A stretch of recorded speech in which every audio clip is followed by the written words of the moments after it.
Voyage Travel Agency, your one-stop shop for your non-stop planning of your vacations.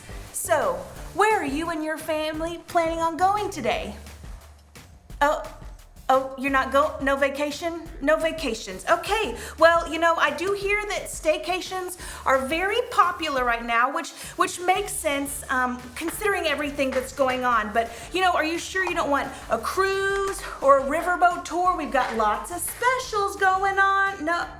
Nope, okay, no water tours either. Well, we are entering stormy season, so I do understand that. That reminds me about this story about Jesus. Do you mind if I tell you a little bit about this story today?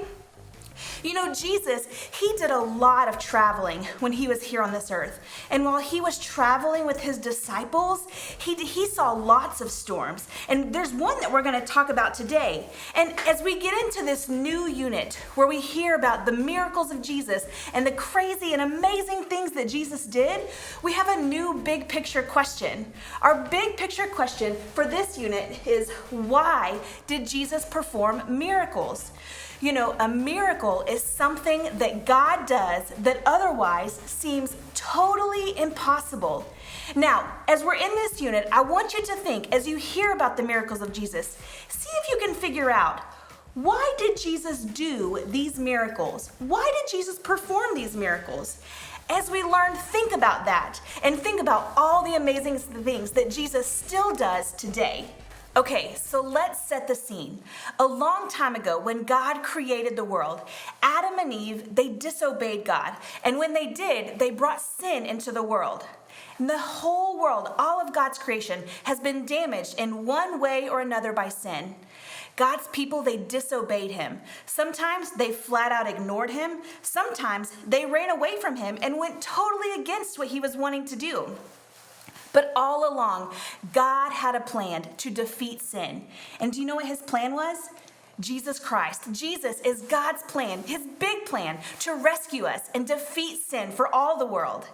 Jesus came to this earth as a baby. And then as he grew to be an adult, he started his ministry, which meant that he went around teaching and healing and performing other miracles. The miracle in today's story is about when Jesus calmed the storm. You guys check it out. Jesus spent all day teaching crowds of people near the Sea of Galilee. That evening, Jesus wanted to cross over to the other side of the sea. So Jesus and his disciples left the crowds. They got into a boat and began sailing. Some of the people from the crowds followed in their own boats. While Jesus and his disciples traveled, Jesus fell asleep on a cushion at the back of the boat. All of a sudden, a storm came.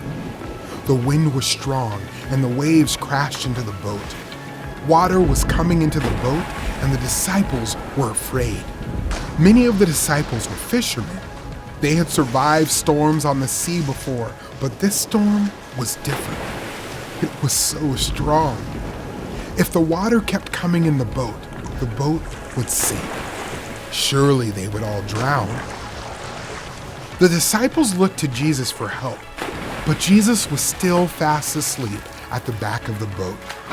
He didn't seem to even notice the storm. Did Jesus care if they were about to sink into the sea? The disciples woke up Jesus. "Lord, save us," they said.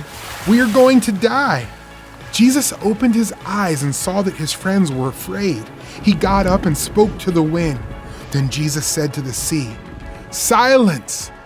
Be still." At the sound of Jesus' voice, the wind stopped blowing and the waves stopped crashing. Everything was calm.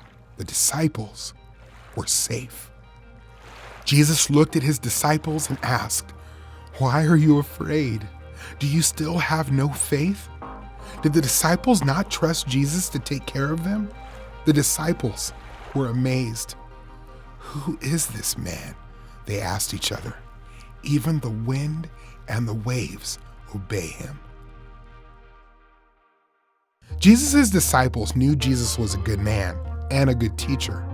But when Jesus calmed the wind and the waves, he showed his disciples that he is also God. God rules the sea and stills its waves.